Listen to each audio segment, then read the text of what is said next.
তো আজকে হচ্ছে 16ই মার্চ 2025। আমাদের বার কাউন্সিল লিখিত ব্যাচের 33তম ক্লাস এবং দণ্ডবিধির 12তম ক্লাস। আজকে আমরা আলোচনা করব 15 নং প্রশ্নটা। দেখেন, 15 নং প্রশ্ন, আহ, যেখানে বেশ কতগুলা ছোট ছোট প্রশ্ন আছে। যে এই ধরনের প্রশ্ন অনেক সময় বিজিএস পরীক্ষায় এসে থাকে, তো আপনাদের বার কাউন্সিল পরীক্ষাও আসতে পারে। যে আইনের বিধান উল্লেখপূর্বক নিম্নোক্ত বিষয়সমূহ আলোচনা করুন। তো এখানে প্রথম যে প্রশ্নটা আছে সেটা হলো, একজন ব্যক্তি কি তার নিজের সম্পত্তি চুরি করার দায়ে দোষী বিবেচিত হতে পারে? তো এটা আমরা জানি যে কোনো ব্যক্তি নিজের সম্পত্তি নিজে চুরি করার দায়ে দোষী বিবেচিত হতে পারে। উদাহরণস্বরূপ বলা যেতে পারে যে একজন তার একটা ঘড়ি সে মেরামতের জন্য যদি ঘড়ির দোকানদারের কাছে অর্পণ করে, পরবর্তীতে ঘড়ির দোকানদার যদি সেটা মেরামত করে রাখে এবং যার ঘড়ি সে যদি দোকানদারকে না বলে নিয়ে আসে, তাহলে এখানে সে কি করেছে বলে গণ্য হবে? নিজের সম্পত্তি নিজে চুরি করেছে বলে গণ্য হবে। তো এটা আমি আর আলাদা করে পড়তেছি না, আমরা যেহেতু চুরির অধ্যায়টা পড়েছি। চুরির অধ্যায় পড়লেই এই প্রশ্নের উত্তর একবার পড়লেই আপনারা লিখতে পারবেন।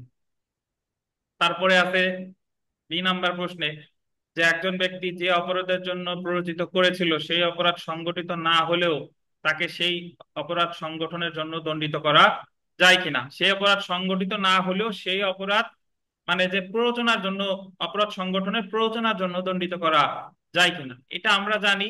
এই যে এটার উত্তর হচ্ছে যে প্ররোচনার ফলে অপরাধ সংগঠিত হোক বা না হোক, অপ্ররোচনাকারী সর্বদাই সাজা পাবেন। যদি সংগঠিত হয় তাহলে সাজার বিধান আছে 109 থেকে 114, 109 থেকে 114। আর প্ররোচনা দেয়া হয়েছিল, অপরাধ সংগঠিত হয়নি, তাহলে সাজার বিধান আছে 115 থেকে 15 থেকে 120।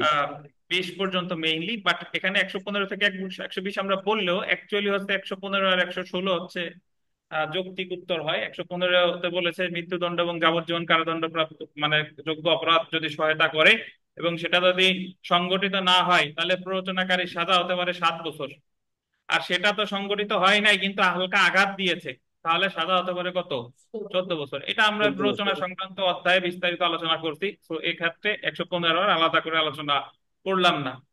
অপরদিকে যদি কেউ কারাদণ্ডের দণ্ডনীয় অপরাধের সহায়তা করে, কারাদণ্ডে দণ্ডনীয় অপরাধের সহায়তা করেছে এবং অপরাধটা অবশ্যই অনুষ্ঠিত হয় নাই, তাহলে সেই ক্ষেত্রে সাধারণ ব্যক্তি যদি হয়, প্ররোচনা দিয়ে থাকে, তার সাজা হতে পারে যে অপরাধের প্ররোচনা দিয়েছিল সেটা 4/1 ভাগ। আর সরকারি কেউ হলেও সাজা হতে পারে আপনার কত? অর্ধেক। ওই আহ, আহ, 2/1 অর্ধেক। অর্ধেক স্যার। আচ্ছা, তো এখন একটা জিনিস মনে রাখেন, কেউ একজন আরেকজন ব্যক্তিকে চুরি করার প্ররোচনা দিল, চুরিটা হয় নাই। চুরি যদি হতো তাহলে প্ররোচনাকারী শাস্তি পেতে 109। প্ররোচনা করে যদি স্বয়ং চুরির সময় ঘটনাস্থলে থাকতো তাহলে প্ররোচনাকারী সাজা পেতে 114-তে। আর চুরির প্ররোচনা দিছে, চুরি হয় নাই, কারাদণ্ডযোগ্য অপরাধে প্ররোচনা দিছে, তাহলে প্ররোচনাকারী শাস্তি পাবে 116-তে। 116। যদি 16। সাধারণ ব্যক্তি হয় তাহলে সাজা হবে চুরির সাজার 4/1 ভাগ। আর যদি আপনার কি হয়, সরকারি কর্মকর্তা হয়। সরকারি কর্মকর্তা হয়, তাহলে সাজা হবে ওই সাজার কত? অর্ধেক। এটাই হলো অর্ধেক। আপনার অর্ধেক স্যার। 116। বিস্তারিত আমরা আলোচনা করেছি প্ররোচনার ক্লাসে, এই জন্য আর আলাদা করে আলোচনা করলাম না। তো এরপরে আর একটা প্রশ্ন আছে যে নিজ নাম স্বাক্ষরের জালিয়াতি, নিজ নাম স্বাক্ষরের মাধ্যমে জালিয়াতি, মানে কেউ নিজের নাম লিখে জালিয়াতি করতে পারে কিনা। এটার উত্তর আমরা আজকেই পড়বো। জালিয়াতির যে প্রশ্নটা ওখানে এই অংশটুকু আছে, তো এটা এখন আর এখানে দেখতেছি না, পরে এসে দেখবো। দেখেন, তারপরে যে প্রশ্নটা আছে ডিতে, যে যে ক্ষেত্রে কোনো পরিমাণ উল্লেখ করা থাকে না সেক্ষেত্রে জরিমানার পরিমাণ। সাধারণত আমাদের দণ্ডবিধিতে আহ, অপরাধের যে সাজা, এই সাজাতে কখনো কখনো আহ, কোনো অপরাধের ক্ষেত্রে অর্থদণ্ডের পরিমাণ সুনির্দিষ্টভাবে উল্লেখ থাকে এবং অধিকাংশ ক্ষেত্রেই উল্লেখ থাকে না। উল্লেখ যদি থাকে তাহলে তো আদালত ওই অপরাধের বেশি আর কি দিতে পারবে না, কিন্তু উল্লেখ যদি না থাকে তাহলে এটা কি হবে না? অত্যাধিক হবে না। এটা বলেছে দণ্ডবিধির 63 63 ধারায়। ধারায়। ঠিক আছে? যদি এই কথা বলি যে আপনার যে পাবলিক নুইসেন্সের সাজা আমাদের দণ্ডবিধি অনুসারে হলো 200 টাকা, 290 ধারা অনুসারে 200 টাকা। তাহলে ওই ওই মামলাটার বিচার করে 200 টাকার বেশি কারাদণ্ড দিতে কি বলেন? পারবে না। ধরুন আমি যদি চুরির অপরাধের সাজা আছে যে কোনো বর্ণনা 3 বছর পর্যন্ত কারাদণ্ড বা অর্থদণ্ড বা উভয়। চুরির অপরাধ যে কোনো বর্ণনা 3 বছর পর্যন্ত কারাদণ্ড বা অর্থদণ্ড বা কি উভয়। তাহলে উভয়। এখানে অর্থদণ্ডের পরিমাণ নাই, অর্থদণ্ডের পরিমাণ নাই। তাহলে ওই সংশ্লিষ্ট কি চুরি করছে সেটার উপর নির্ভর করে আদালত কি জরিমানার পরিমাণ নির্ধারণ করতে পারে। এখন যদি পারবে। একটা 50,000 টাকার গরু চুরি করে, তাহলে সেক্ষেত্রে তো আর জরিমানা 2 লাখ টাকা নির্ধারণ করবে না। অবশ্যই ওই যে যে প্রতিটা মামলার আপনার বিষয়বস্তুর উপর ভিত্তি করে এটা নির্ধারণ করবে, তবে এটা কি হবে না, অত্যাধিক হবে না। এই কথাই বলা হয়েছে আমাদের দণ্ডবিধির 63 ধারায়। একটু যদি পড়ি দেখেন যে যে ক্ষেত্রে অর্থদণ্ডের পরিমাণ উল্লেখ থাকে না সেক্ষেত্রে দণ্ডবিধি 1860-এর 63 ধারার বিধান অনুযায়ী ব্যবস্থা নিতে হবে। ধারা 63 অনুযায়ী জরিমানার দণ্ড দেওয়া হয়েছে কিন্তু পরিমাণ উল্লেখ করা হয়নি, এরূপ ক্ষেত্রে জরিমানার পরিমাণ হবে অসীম, কিন্তু তা কি হবে না, অত্যাধিক হতে পারবে না। অর্থাৎ এরূপ ক্ষেত্রে আদালত যে কোনো পরিমাণ জরিমানা নির্ধারণ করতে পারে, তার কোনো কি নাই, বাধ্যবাধকতা নেই। তবে অবশ্যই তা অত্যাধিক হওয়া যাবে না। মামলার ধরন, প্রকৃতি, সামর্থ্য ইত্যাদি বিবেচনা করে আদালত জরিমানা কি করবে, নির্ধারণ করবে। যেমন দণ্ডবিধি 1860-এর 379 ধারায় চুরির শাস্তি হলো যে কোনো বর্ণনা 3 বছর পর্যন্ত কারাদণ্ড, অর্থদণ্ড বা উভয়। অর্থাৎ 379 ধারায় জরিমানার কোনো পরিমাণ উল্লেখ না করায় আদালত তার বিবেচনামূলক ক্ষমতা বলে 63 ধারা বিধান অনুসারে যে কোনো পরিমাণ প্রদানের, জরিমানা প্রদানের কি দিতে পারে, আদেশ দিতে পারে। তবে তা কি হবে না বলেন, অত্যাধিক হবে না। অত্যাধিক হবে না। তো তারপরে আমরা চলে আসি সর্বশেষ এই আমাদের 15 নম্বর প্রশ্নের যে সর্বশেষ অংশ, সেটা আছে যে জরিমানা অনাদায়ে কারাদণ্ড প্রদানের ক্ষেত্রে জরিমানা সম্পূর্ণ পরিশোধ করা হলে কারাদণ্ড আরোপের পরিণতি। একটা জিনিস আপনি মনে রাখবেন যে জরিমানা অনাদায়ে যে কারাদণ্ডটা হয়, আসামি যদি ওই জরিমানার টাকা দিয়ে দেয় তাহলে কারাদণ্ড টোটালি কি মওকুফ। আর আসামি যদি আনুপাতিক হারে দেয় তাহলে আনুপাতিক হারে মওকুফ। মানে একজনে 1 মাস কারাদণ্ড, 100 টাকার অনাদায়ে 1 মাস কারাদণ্ড দিতে, তাহলে সে যদি কারাদণ্ড 100 টাকা প্রথমে দিতে পারে না, কিন্তু যদি 100 টাকা দেয় তার কি আর 1 মাস খাটা লাগবে? লাগবে না। ধরেন সে 50 টাকা দিছে, 50 টাকা দিছে, তাহলে সে কতদিন ভোগ করবে? 15 দিন অর্ধেক। ভোগ করবে, 15 দিন খাটা লাগবে না। তো এ কথাই বলা হয়েছে আমাদের দণ্ডবিধির 68 এবং 69 ধারায়। দেখেন দণ্ডবিধি 1860-এর 68 ধারা অনুযায়ী যে অর্থদণ্ড অনাদায়ে কারাদণ্ড দেওয়া হয়েছে সেই অর্থদণ্ড প্রদান করা হলে অথবা আইনগত কার্যক্রমের মাধ্যমে আদায় করা হলে আসামির কারা মুক্তি হবে। অর্থাৎ অর্থদণ্ড, অর্থাৎ কারাদণ্ড চলাকালীন সময়ে জরিমানা পরিশোধ করলে 68 ধারার বিধান অনুযায়ী যখনই জরিমানা পরিশোধ করবে তখনই দণ্ড কি হবে, মওকুফ হবে। 68 ধারায় বলছে যে জরিমানা যত টাকা সেই টাকা যদি দিয়ে দেয়।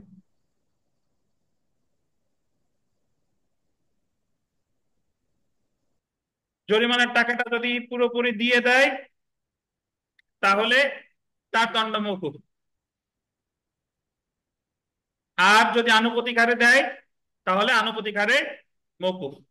ঠিক আছে, বুঝতে পারছেন? এটা বলছে 68 আর 69 ধারায়।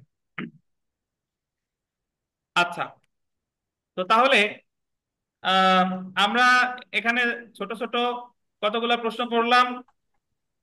দাঁড়ান আমি এখন দেখাচ্ছি। আমরা চলে আসি আমাদের খুবই গুরুত্বপূর্ণ একটা বিষয়, গুরুত্বপূর্ণ বলতে একটু জেনে রাখা ভালো, সেটা হলো অপরাধমূলক অনধিকার প্রবেশ বা ক্রিমিনাল ট্রেসপাস বলতে কি বোঝায়, এবং অপরাধজনক অনধিকার প্রবেশ কোন অবস্থায় এটা আপনার গৃহভঙ্গ বা সংগোপনে গৃহ অনধিকার প্রবেশের অপরাধে পরিণত হয়, এই সম্পর্কে আমরা বিস্তারিত জানবো।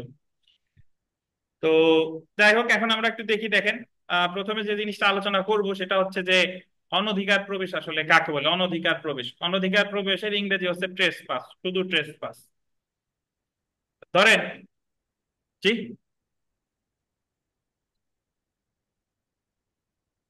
14 নাম্বার কোনটা?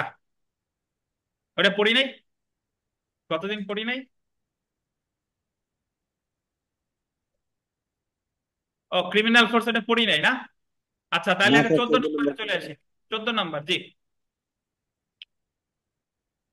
14 নাম্বারে আছে অপরাধমূলক বল প্রয়োগ, ক্রিমিনাল ফোর্স বা শারীরিক আঘাত, অ্যাসল্টের মধ্যে সম্পর্কিত বিধানাবলী আলোচনা করুন। একটা হলো ক্রিমিনাল ফোর্স আর একটা হচ্ছে অ্যাসল্ট। তো খুব সংক্ষেপে যদি বলি যে আমাদের দণ্ডবিধির 319 ধারায় বলেছে যে যদি কোনো ব্যক্তি আর একজন ব্যক্তিকে দৈহিক যন্ত্রণা, বৈকল্য বা পীড়া ঘটায় তাহলে সেটাকে বলে আঘাত। দৈহিক যন্ত্রণা, বৈকল্য বা পীড়া ঘটাইলে 319 ধারায় সেটাকে বলে আঘাত। আর আঘাতটা যখন স্বেচ্ছায় করা হয় তখন সেটা অপরাধ হয় 321 ধারায়। আর 321-এর শাস্তি আলোচনা করেছে কততে? 323-এ। ঠিক আছে। তো আঘাতের মতোই আর একটা অপরাধ আমাদের দণ্ডবিধিতে আছে, সেটা হলো অপরাধমূলক বল প্রয়োগ বা ক্রিমিনাল ফোর্স। অপরাধমূলক বল প্রয়োগ পড়ার আগে আমাদের জানতে হবে যে শুধু বল প্রয়োগ আসলে কি। আমাদের দণ্ডবিধির 349 ধারায় শুধু বল প্রয়োগের সংজ্ঞা দেওয়া হয়েছে, ফোর্সের সংজ্ঞা। ফোর্স, ফোর্স কাকে বলে? যখন একজন ব্যক্তি আর একজন ব্যক্তিকে, আর একজন ব্যক্তির গতি রোধ করে, গতিশীল করে বা গতি পরিবর্তন করে তার নিজের দৈহিক শক্তির মাধ্যমে, কোনো প্রাণীর মাধ্যমে, কোনো বস্তুর মাধ্যমে। আমি যদি রুবেল হেঁটেছিল, হেঁটে যাচ্ছিল, রুবেলকে আমি থামাই দিছি আমার শরীরের মাধ্যমে, হাত দিয়ে, তাহলে এটা হচ্ছে রুবেলের গতিরোধ। রুবেল হেঁটে যাচ্ছিল, রুবেলকে ধাক্কা দিছি, একদিকে হেঁটে যাচ্ছিল আরেকদিকে চলে গেছে, এটা হয়ে গেলে কি? গতি পরিবর্তন। আর রুবেল দাঁড়াই ছিল, রুবেলকে ধাক্কা দিছি, বা রুবেলকে একটা লাঠি দিয়ে বাড়ি দিতে গেছি, রুবেল ভয়ে দৌড় দিছে, তো এটা হলো গতিশীল করা। তাহলে যদি একজন ব্যক্তি আর একজন ব্যক্তিকে গতি রোধ করে, গতিশীল করে বা গতি পরিবর্তন করে কিসের মাধ্যমে? তার নিজের শরীরের মাধ্যমে, কোনো মাধ্যমে বস্তুর মাধ্যমে বা কোনো কি প্রাণীর মাধ্যমে, তাহলে বলা হবে এটাকেই হচ্ছে বল প্রয়োগ বা ফোর্স। কি বলেন? বল প্রয়োগ বা ফোর্স। এখন একটা force। জিনিস জেনে রাখা দরকার যে শুধু বল প্রয়োগ কোনো অপরাধ না, যেরকম শুধু আঘাত কোনো কি ছিল না, অপরাধ ছিল না, ঠিক একই ভাবে শুধু বল প্রয়োগ কি না বলেন? কোনো অপরাধ না। তাহলে আমাদের 349 ধারায় বল প্রয়োগের সংজ্ঞা দিচ্ছে। এখন বল প্রয়োগটা কখন ক্রিমিনাল ফোর্স দেবে, ফোর্সটা কেউ কখন ক্রিমিনাল ফোর্স দেবে? যদি বল প্রয়োগটা করা হয় কিসের উদ্দেশ্যে? কোনো অপরাধ সংগঠনের উদ্দেশ্যে। অর্থাৎ আপনি রাস্তা দিয়ে হেঁটে যাচ্ছিলেন, আপনার ধাক্কা লেগে একজন পড়ে গেছে, আপনি ইচ্ছা করে ধাক্কাটা দেন নাই, এটা হচ্ছে বল প্রয়োগ। এটা হচ্ছে কি? বল প্রয়োগ। কিন্তু আপনি রাস্তা দিয়ে হেঁটে যাচ্ছিলেন, ইচ্ছা করেই একজনকে ধাক্কা দিচ্ছেন, সে পড়ে গেছে, এটা হয়ে গেছে কি?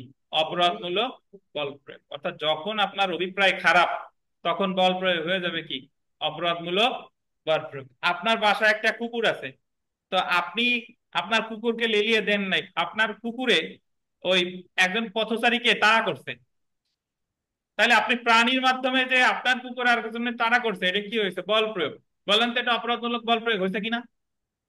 এটা অপরাধমূলক বল প্রয়োগ হয় নাই, কারণ আপনি তো আর কুকুরে তাড়া দিতে বলেন নাই। কিন্তু আপনি যদি বলেন যে রুবেল যাচ্ছে, কুকুরে বললেন যে জিমি যাও, রুবেল একটা দৌড়ানি দিয়ে আসো, তাহলে এটা তো আপনি লেলাই দিচ্ছেন রুবেলের প্রতি, রুবেলের ভয় দেখানোর উদ্দেশ্যে, তখন এটা হয়ে যাবে কি?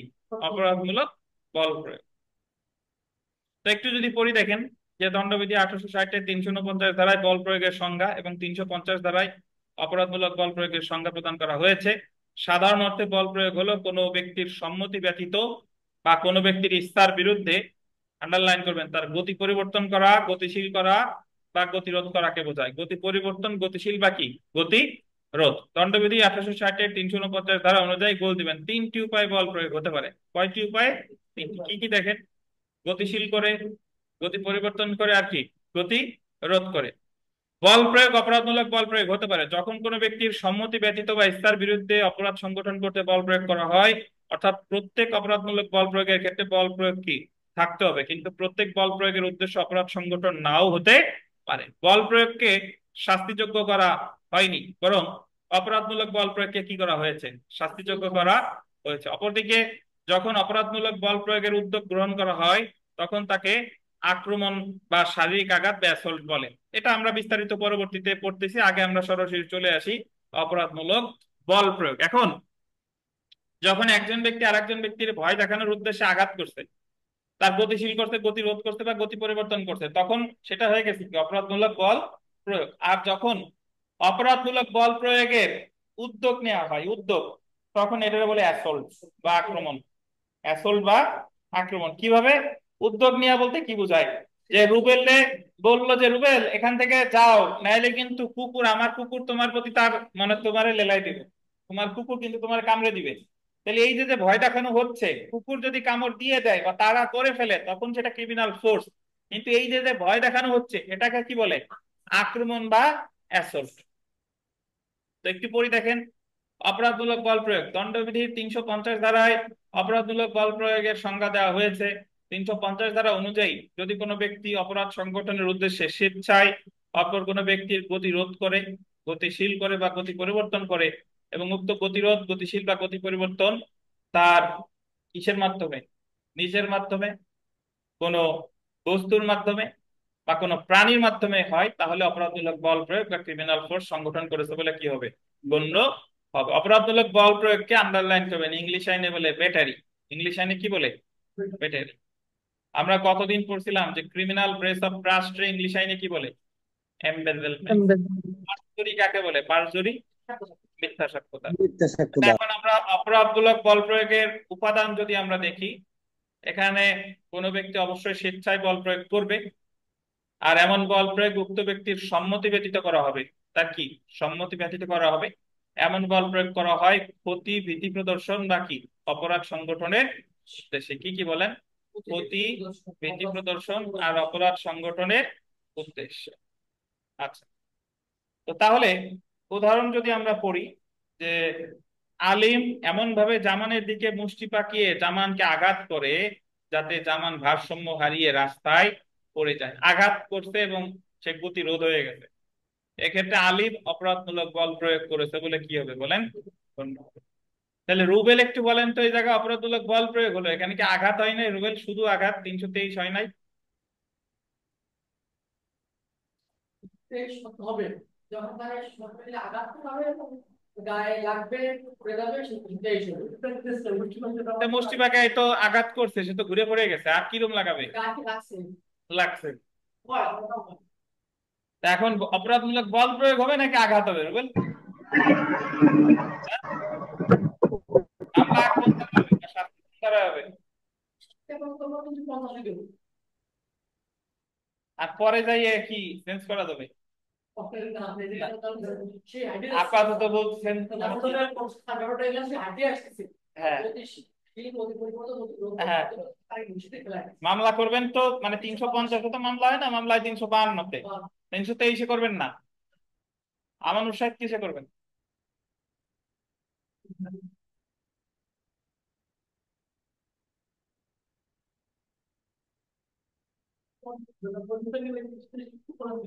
352-তে করবেন। আপনি বলেন, আপনি পিছনে আপনি বলেন, আপনি কিসে করবেন?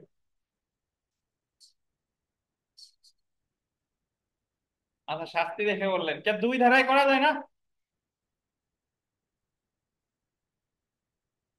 তা দুই ধারায় করলে, দুই ধারায় করা যাবে কিনা আমানুর সাহেব? মানে দুই ধারায় মামলা একসাথে করবো, 323-এর সাথে 352। এটা হলো ক্লাসে না আসার ফল, বুঝতে পারছেন? কোন, আমরা ফৌজদারি কার্যবিধির 235-এর দুই ধারায় বলা আছে যে কোনো একটা কাজ যদি দণ্ডবিধির দুইটা সংজ্ঞায়িত অপরাধের মধ্যে পড়ে তাহলে দুই ধারায় তারে সাজা দেওয়া যাবে, দুই ধারায় চার্জ গঠন করে সাজা দেওয়া যাবে। মানে যে জায়গা, যে কাজটা একজনকে ধাক্কা দিয়ে ফেলে দিলে ওটা তো 323 হয়, আবার 352 হয়। আঘাত পাইছে তাহলে তো আঘাত 323, আবার তারা ধাক্কা দিয়ে ফেলাইলে এটা অপরাধমূলক বল প্রয়োগও হয়েছে, তাহলে দুই ধারায় তার বিরুদ্ধে একসাথে মামলা করা যাবে এবং আদালত তারে দুই ধারায় সাজা চার্জ গঠন করে সাজা দিতে পারে। এটাই বলেছে আমাদের ফৌজদারি কার্যবিধির 235-এর উপধারা 2, 235-এর উপধারা 2। এখান থেকে তো লিখিত পরীক্ষায় প্রশ্ন আসে যে একজন ব্যক্তিকে আঘাত করা হয়েছে, তো তার বিরুদ্ধে বিচারিক আদালত 323 ধারাও চার্জ গঠন করছে, আবার 352 ধারায় চার্জ গঠন করছে। এখন আদালত কি দুই ধারায় সাজা দিতে পারবে কিনা, বা সাজা যদি দেয় তাহলে এই সাজাটা বৈধ হবে কিনা? অবশ্যই বৈধ হবে, কারণ এই সম্পর্কে বৈধতা দেয়া হয়েছে আমাদের ফৌজদারি কার্যবিধির 235-এর কত ধারায়? দুই ধারায়। 33-এ কি বলছে রুবেল বলেন দি দেখি? 33 মানে কি? হ্যাঁ। কেন? না না না, হয় নাই। 33 মানে পৃথক পৃথক অপরাধ। এই জায়গায় তো আপনি অপরাধ কাজ একটাই করতেন, ধাক্কা দিছেন। কাজ কি দুইটা? কাজ তো দুইটা, কাজ তো দুইটা না, কাজ তো একটা। ফৌজদারি কার্যবিধি 233 তো এক জায়গা চুরি করছেন আর এক জায়গা আঘাত করছেন, তাহলে ঘটনা দুইটা, মামলা দুইটা। ঘটনা দুইটা, মামলা দুইটা, বুঝছেন?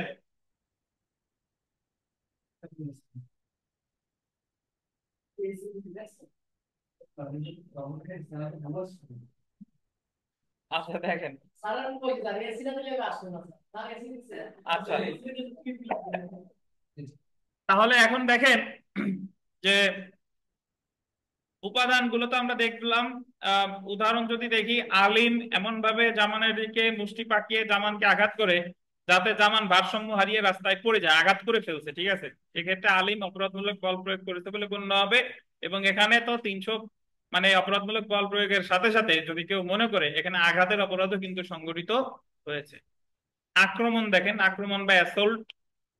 তো নর্মালি আমরা অ্যাসল্ট বলতে সাধারণ বাংলায় যেটা বুঝি, অ্যাসল্ট মানে হচ্ছে আঘাত হয়ে গেছে, আঘাত কি হয়ে গেছে, বাট আইনের ভাষায়, দণ্ডবিধির ভাষায় অ্যাসল্ট মানে কিন্তু এখনো আঘাত হয় নাই, মানে আক্রমণ হয় নাই, ব্যাটারি এখনো হয় নাই।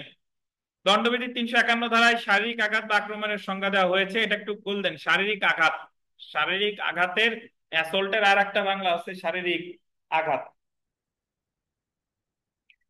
351 ধারা অনুসারে যখন কোনো অপরাধমূলক বল প্রয়োগ করা হবে এমন সম্ভাবনা তৈরি করা হয় তখন তাকে আক্রমণ ব্যাসল্ট বলে।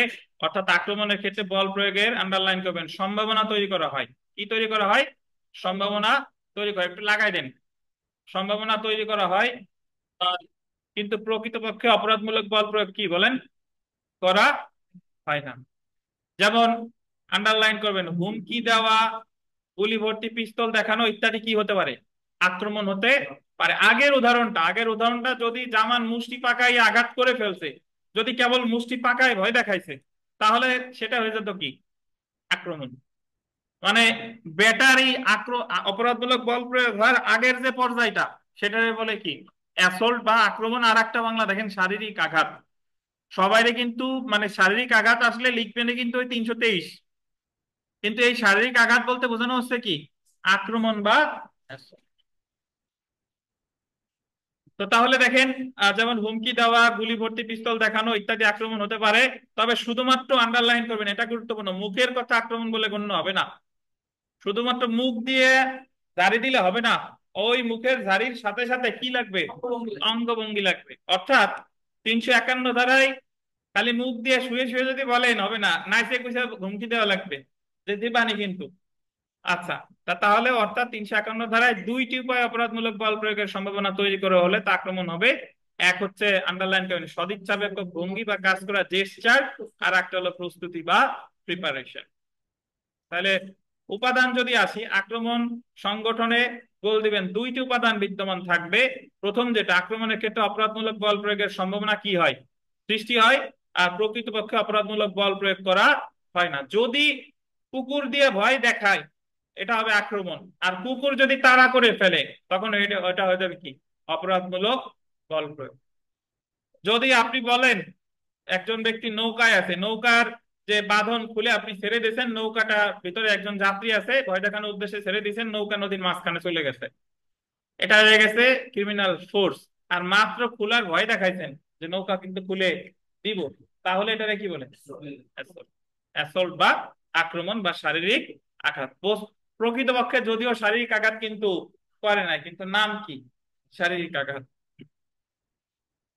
তো উদাহরণে যদি আমরা চলে যাই, যে আলিম এমন ভাবে জামানের দিকে মুষ্টি পাকিয়ে জামানকে আঘাত করার উদ্যোগ নেয়, এই আন্ডারলাইন করেন, উদ্যোগ নেয় যাতে জামানের বিশ্বাস করার কারণ জন্মায় যে তাকে আলিম মারতে কি হয়েছে, উদ্যত হয়েছে, এক্ষেত্রে আলিম আক্রমণ করেছে বলে গণ্য হবে। কি করেছে বলে গণ্য হবে, আক্রমণ। আর আক্রমণের ইংরেজি হচ্ছে কি, assault। তো এখন যদিও দুইটা শাস্তি দেখেন, দুইটা অপরাধের শাস্তি মানে সংজ্ঞা একই সাথে দিলেও শাস্তি কিন্তু একই সাথে আলোচনা করছে। অপরাধমূলক বল প্রয়োগ এবং আক্রমণ দুইটা আলাদা অপরাধ হলেও উভয় অপরাধের শাস্তি একই সাথে আলোচনা করা হয়েছে। শাস্তি আমরা চলে আসি, প্রথমে চলে আসি 352 ধারা। তাহলে মনে রাখেন, শুধু ফোর্সের সংজ্ঞা শাস্তি হচ্ছে 349, ক্রিমিনাল ফোর্স হচ্ছে 350।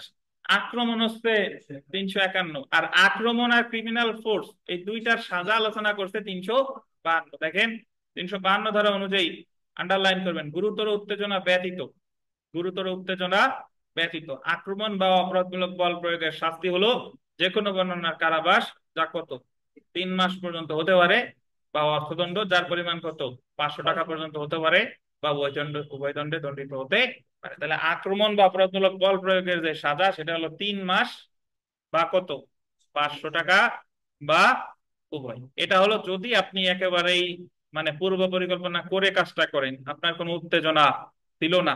অপরদিকে দণ্ডবিধির আন্ডারলাইন করবেন 358 ধারা অনুযায়ী গুরুতর উত্তেজনা বশত, আন্ডারলাইন করবেন কি বশত, গুরুতর উত্তেজনা বশত আক্রমণ বা অপরাধ বল প্রয়োগের শাস্তি হলো যে কোনো বর্ণনার কারাবাস, যা কত 1 মাস পর্যন্ত হতে পারে, বা অর্থদণ্ড যার পরিমাণ 200 টাকা পর্যন্ত হতে পারে, বা কি বলেন।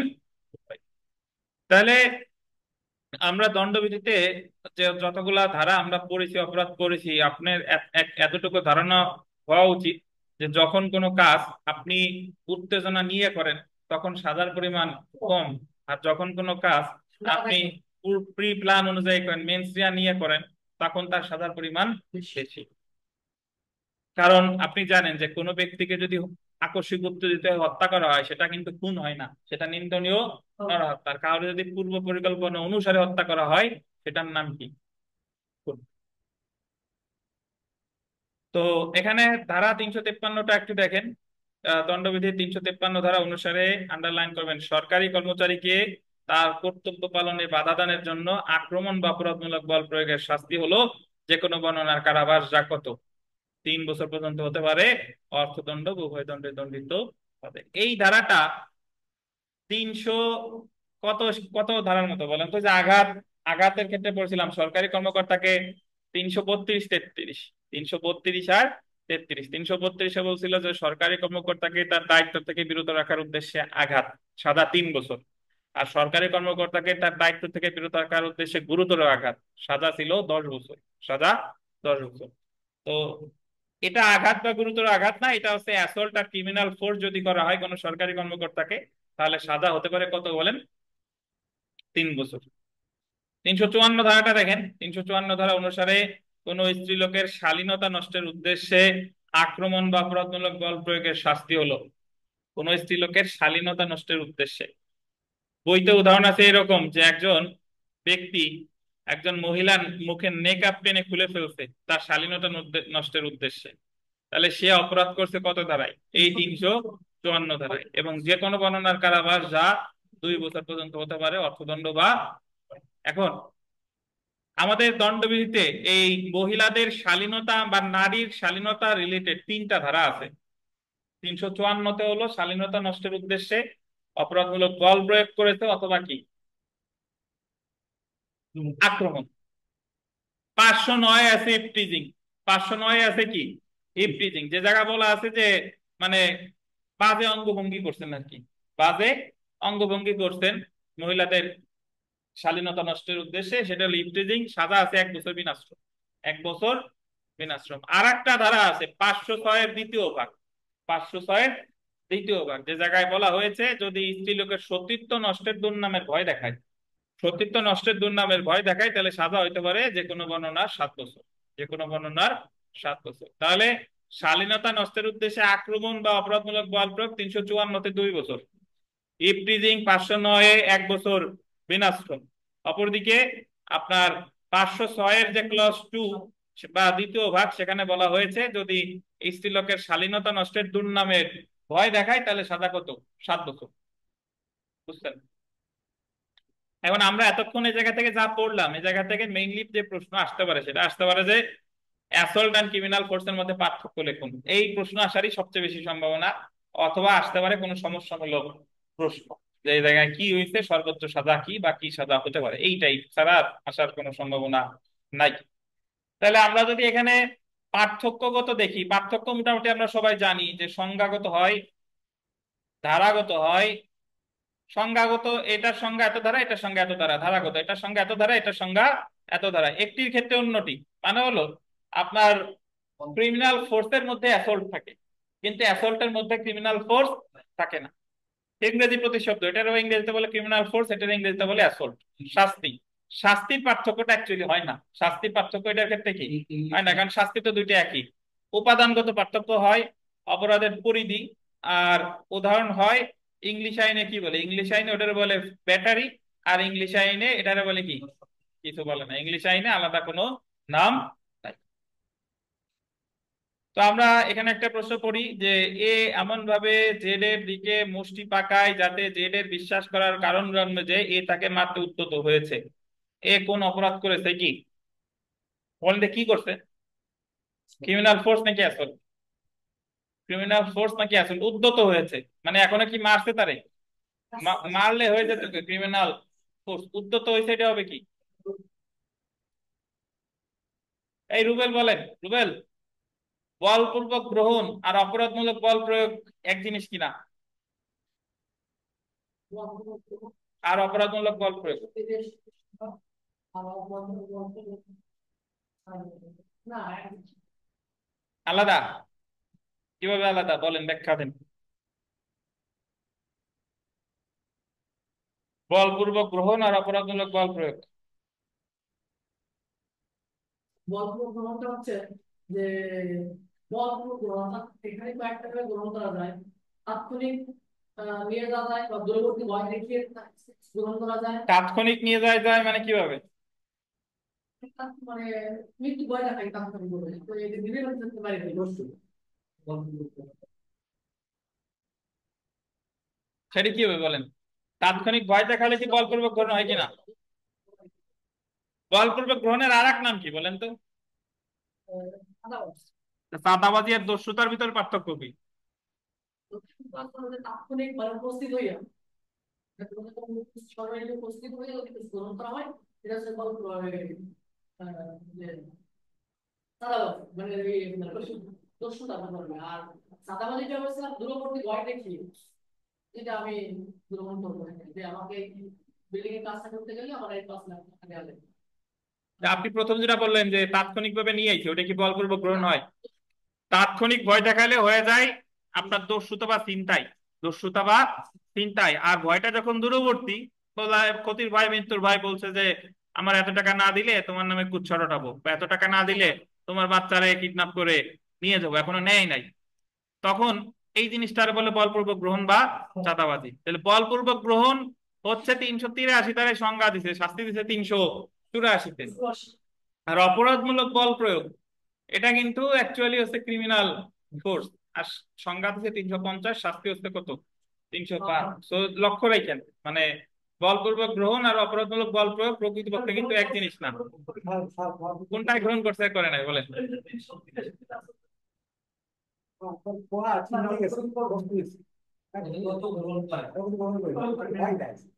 কোনটাই গ্রহণ করে নাই?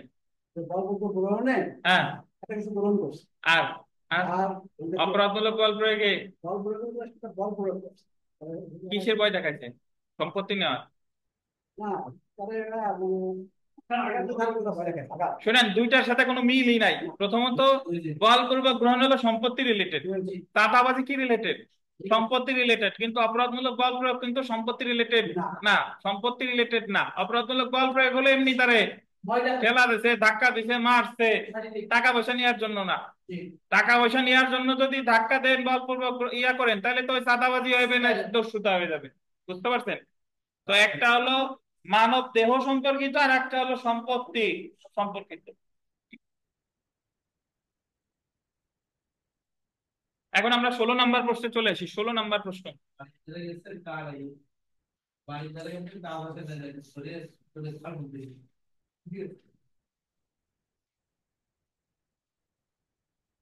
অপরাধমূলক অনধিকার প্রবেশ, ক্রিমিনাল ট্রেসপাসকে সংজ্ঞায়িত করুন। অপরাধজনক অনধিকার প্রবেশ কোন অবস্থায় একটি গৃহভঙ্গ এবং সংগোপনে গৃহে অনধিকার প্রবেশের অপরাধে পরিণত হয়? দেখে আনোয়ারুল হক সাহেব বলেন যে ট্রেসপাস কাকে বলে? ট্রেসপাস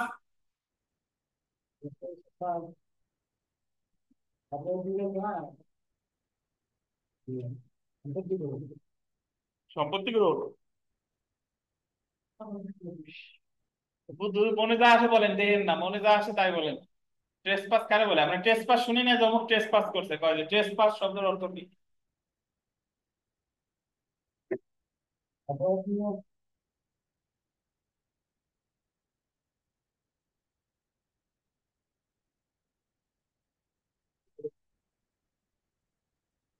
বুঝতে পারবেন ট্রেসপাস অর্থ কি? অনধিকার প্রবেশ। ট্রেসপাস শব্দের অর্থ হলো অনধিকার প্রবেশ। প্রবেশ। কারোর অনুমতি ছাড়াই অন্য কারো সম্পত্তিতে বা বাড়িতে বা জায়গায় কারো অনুমতি ছাড়া তার যে দখলীয় যে ভূমি, বাড়ি, সেখানে যদি কেউ প্রবেশ করে এটাকে বলে কি? ট্রেসপাস। আপনি আমার বাসায় আসছেন আমার অনুমতি না নিয়ে, আমার বাসায় ঢুকে পড়ছেন, এটাকে বলে কি? ট্রেসপাস। তো শুধু ট্রেসপাস কোনো অপরাধ না, ট্রেসপাস কখনো অপরাধ হতে পারে, কখনো অপরাধ নাও হতে পারে। যদি আপনি অপরাধ সংগঠনের উদ্দেশ্যে ট্রেসপাসটা করেন, ট্রেসপাস শব্দের অর্থ হলো অনধিকার প্রবেশ, যদি আপনি অপরাধ সংগঠনের উদ্দেশ্যে ট্রেসপাস করেন তখন সেটা হয়ে যাবে ক্রিমিনাল ট্রেসপাস। আপনি রাস্তাতে হেঁটে যাচ্ছিলেন, আপনার এক কুকুরে দৌড়ানি দিছে, তাড়াতাড়ি একজনের বাসার গেটের ভিতরে ঢুকে গেটটা লাগাই দিচ্ছেন, কিন্তু তার বাসায় ঢোকার আপনি অনুমতি নেন নাই, কিন্তু নিরুপায় হয়ে ঢুকছেন, এটা ট্রেসপাস, এটা অপরাধ না। কিন্তু যদি আপনি তার বাসায় কোনো অপরাধ সংগঠনের উদ্দেশ্যে ঢুকে থাকেন তাহলে এটা কি? Criminal trespass. অর্থাৎ ব্যাপারগুলো অনেকটা এরকম, শুধু হার্ড কোনো অপরাধ না, শুধু ফোর্স কোনো অপরাধ না, শুধু ট্রেসপাস কোনো অপরাধ না। যখন আপনি কাজটা ইন্টেনশনালি করবেন তখন এটা অপরাধ বলে গণ্য হবে। ঠিক আছে? তাহলে এখানে বেশ কতগুলো জিনিস আছে, আমরা এই জিনিসগুলো আগে একটু দেখি। দেখেন যে যদি আমরা এই একটা বাড়ি ধরি, যারা অনলাইনে আছেন স্ক্রিনে দেখেন যে একটা বাড়ি আর একটা সীমানা প্রাচীরে একজন প্রতিবেশী, যদি একজন প্রতিবেশী আনোয়ারুল হক সাহেবের সীমানার মধ্যে ঢুকেছে কোনো অপরাধ সংগঠনের অভিপ্রায়, কোন অপরাধ সংগঠনের অভিপ্রায় মানে ওনার বাড়ির ভিতর ঢুকছে, সীমানার মধ্যে ঢুকছে, তখন এটারে বলে অপরাধমূলক অনধিকার প্রবেশ, যেটা সংজ্ঞা দিয়েছে 441 ধারায়। কত ধারায় বলেন? 441 ধারায়। অর্থাৎ যদি কেউ, একজন ব্যক্তি আরেকজন ব্যক্তির স্থাবর সম্পত্তিতে তার অনুমতি ছাড়া প্রবেশ করে কোনো অপরাধ সংগঠনের উদ্দেশ্যে, তখন এটাকে বলে অপরাধমূলক অনধিকার প্রবেশ। এখন শুরুতেই আপনি মানে অনুমতি ছাড়া ঢুকছেন, অথবা শুরুতে আপনি অনুমতি নিয়ে ঢুকছিলেন কিন্তু পরে সেখানে আপনি মারামারি করছেন বা কোনো খারাপ কাজ করছেন, তখনও সেটা কি বলে? অপরাধমূলক ট্রেসপাস। তাহলে অনধিকার প্রবেশ, অর্থাৎ আপনি যদি অনুমতি না নিয়ে অপরাধ সংগঠনের উদ্দেশ্যে প্রবেশ করেন তাহলে শুরুতেই সেটা ক্রিমিনাল ট্রেসপাস। আর আপনি ঢুকছেন তার অনুমতি নিয়ে কিন্তু ওই তার বাসায় পরবর্তীতে পরে একটা বেআইনি কাজ করছেন, তখনও এটা কি? Criminal trespass. অর্থাৎ আপনি ভালোভাবে ঢুকেও ক্রিমিনাল ট্রেসপাসের জন্য দায়ী হতে পারেন যদি সেখানে আপনি কোনো কি করেন? বেআইনি কাজ করেন। তাহলে এই ক্রিমিনাল ট্রেসপাসের সংজ্ঞা দিছে 441, আর ক্রিমিনাল ট্রেসপাসের শাস্তি আলোচনা করছে 447। দেখেন শুধু ক্রিমিনাল ট্রেসপাসের যে সংজ্ঞা এটা দিয়েছে কততে? 441। আর 441-এর শাস্তি আছে কত? 447। তারপরে দেখেন অপরাধমূলক অনধিকার গৃহপ্রবেশ, অর্থাৎ আপনি আনোয়ারুল হকের সীমানার মধ্যে ঢুকে শুধু বাড়ির মধ্যেই ঢুকেন নাই, আনোয়ারুল হক সাহেবের যে বিল্ডিং আছে এই বিল্ডিং এর মধ্যেও আপনি প্রবেশ করে ফেলছেন, তখন এই অনধিকার অপরাধমূলক অনধিকার প্রবেশটা তখন হয়ে যাবে অপরাধমূলক অনধিকার গৃহপ্রবেশ। কি হবে বলেন? অপরাধমূলক অনধিকার কি? গৃহপ্রবেশ। তাহলে প্রথমে হচ্ছে শুধু জায়গায় ঢুকছেন, অপরাধমূলক অনধিকার প্রবেশ। তারপরে তার গৃহে ঢুকছেন, সেটা হয়ে যাবে কি? অনধিকার কি? গৃহপ্রবেশ। এটা আছে কততে? 442। 400 কত বলেন? 42। এটারে বলে হচ্ছে আপনার হাউস ট্রেসপাস। কি বলেন? House trace. এখন 442-এর যে সংজ্ঞা আছে এটা শাস্তি আলোচনা করতে, দেখেন 448-এ। 400 কত? 48। তাহলে এখানে আমরা ধাপে ধাপে মনে রাখবো যে কারো জায়গায় ঢুকেছে অনুমতি ছাড়া কোনো অপরাধ সংগঠনের উদ্দেশ্যে, অথবা অনুমতি নিয়েই ঢুকেছিল কিন্তু পরবর্তীতে খারাপ কোনো কাজ করেছে, তো তখন সে যে অপরাধটা করেছে এটা হলো অপরাধমূলক অনধিকার প্রবেশ। 441 ধারা। আর অপরাধমূলক অনধিকার প্রবেশ 441-এর শাস্তি আলোচনা করছে 447 ধারা। অতঃপর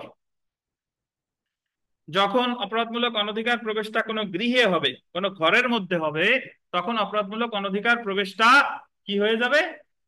অপরাধমূলক অনধিকার গৃহপ্রবেশ বা গৃহপ্রবেশ, তখন এটা শাস্তিযোগ্য। মানে এটা সংজ্ঞা দিচ্ছে 442, কিন্তু শাস্তি কততে বলেন? 448। 448। আচ্ছা, এরপরে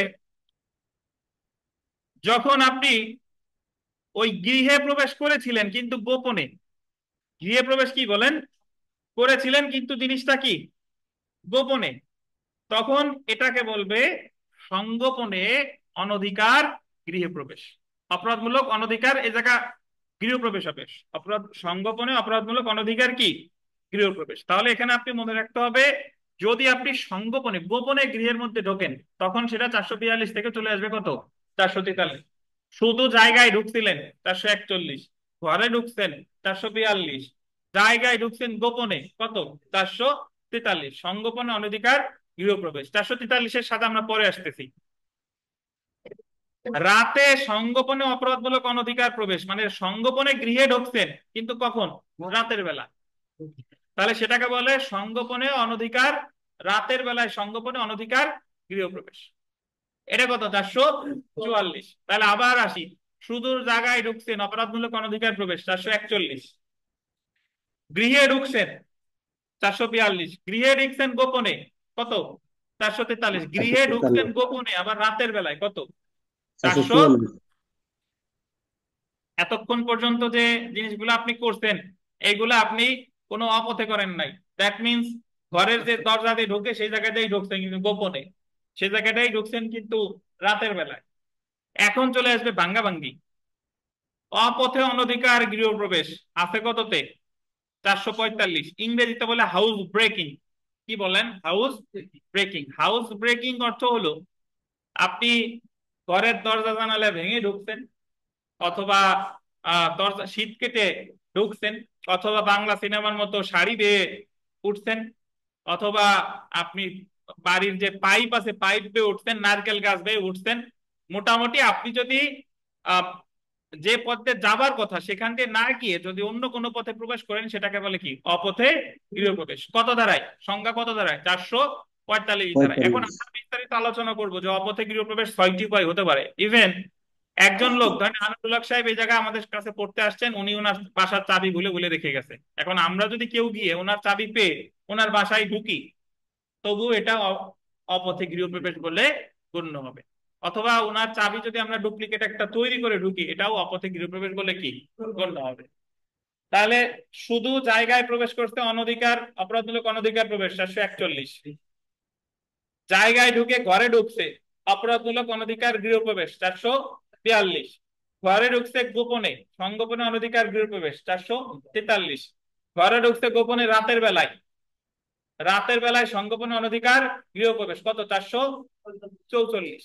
আর অপথে গৃহপ্রবেশ মানে শীত কেটে বা দরজা জানালা ভেঙে গৃহপ্রবেশ, এটা আছে কত? 445। এবং সবশেষে যেটা, যে অপথে আপনি গৃহপ্রবেশ করছেন কিন্তু কখন?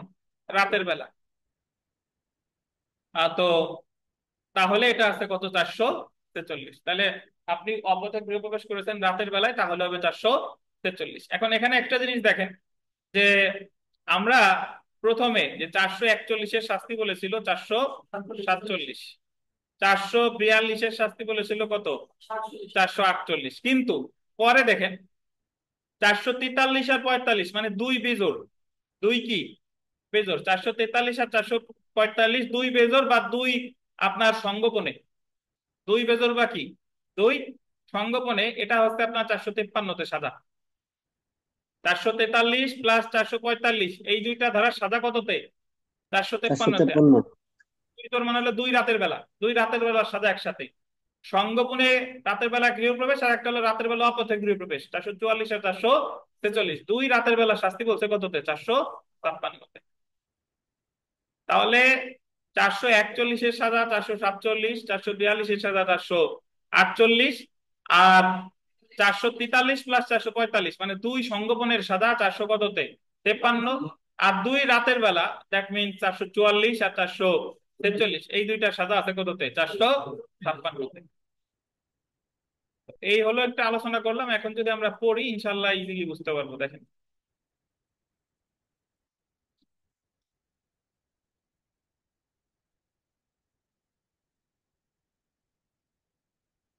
তো অপরাধমূলক অনধিকার প্রবেশ বা ক্রিমিনাল ট্রেসপাস দণ্ডবিধির 441 ধারায় অপরাধমূলক অনধিকার প্রবেশকে সংজ্ঞায়িত করা হয়েছে। 441 ধারা অনুসারে অপরাধ সংগঠনের অভিপ্রায় বা সম্পত্তির দখলে আছে এমন কোনো ব্যক্তিকে ভীতি প্রদর্শন, অপমান, বিরক্ত করতে উক্ত সম্পত্তিতে প্রবেশ করা বা কোনো ব্যক্তির দখলী সম্পত্তিতে আইনগতভাবে, আন্ডারলাইন করেন, আইনগতভাবে প্রবেশ করে কোনো ব্যক্তিকে কি ভীতি প্রদর্শন, অপমান, বিরক্ত করতে সেখানে বেআইনিভাবে অবস্থান করে, তবে উক্ত প্রবেশকে অপরাধমূলক অনধিকার প্রবেশ বলে। রুবেলের বাসায় রুবেল একজনের ঢুকতে দেয় নাই, সে জোর করে ঢুকছে রুবেলের বাসায় মারামারি করার উদ্দেশ্যে, সে অপরাধমূলক অনধিকার প্রবেশ করেছে, কিন্তু রুবেলের অনুমতি নিয়ে ঢুকছিল, কিন্তু পরে সে মারামারি করেছে, তবুও সেটা কি অপরাধমূলক অনধিকার প্রবেশ বলেই কি হবে, গণ্য হবে। তাহলে এখানে উপাদান টুপাদান আমি আর সরাসরি পড়তেছি না, এখানে সরাসরি শাস্তিতে চলে আসি। দেখেন শাস্তি, যে 447 ধারা অনুযায়ী অপরাধমূলক অনধিকার প্রবেশের শাস্তি হলো যে কোনো বর্ণনার কারাবাস, যা কত 3 মাস বা 500 টাকা বা উভয়। তাহলে সংজ্ঞা দিছে 441, শাস্তি কত 447, 3 মাস 500 টাকা, 3 মাস 500 টাকা।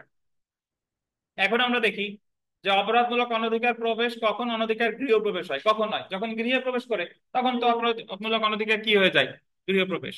দেখেন যদি কোনো ব্যক্তি, আন্ডারলাইন করবেন, মনুষ্য বসবাসের স্থান রূপে ব্যবহৃত যে কোনো দালান, তাঁবু, জাহাজ বা উপাসনার স্থান রূপে ব্যবহৃত, সম্পত্তি সংরক্ষণের স্থান রূপে ব্যবহৃত যে কোনো দালানে অপরাধমূলক অনধিকার প্রবেশ করে বা অবস্থান করে, তাহলে সেই ব্যক্তি অপরাধমূলক অনধিকার গৃহ প্রবেশ বলে কি হবে, গণ্য হবে। অর্থাৎ শুধু বাড়িতে ঢুকলে অনধিকার প্রবেশ অপরাধমূলক, আর যদি আপনি যদি কোনো ঘরে প্রবেশ করে ফেলেন, দালানে, তাঁবুতে, তখন এটা হয়ে যাবে কি অপরাধমূলক অনধিকার গৃহ প্রবেশ।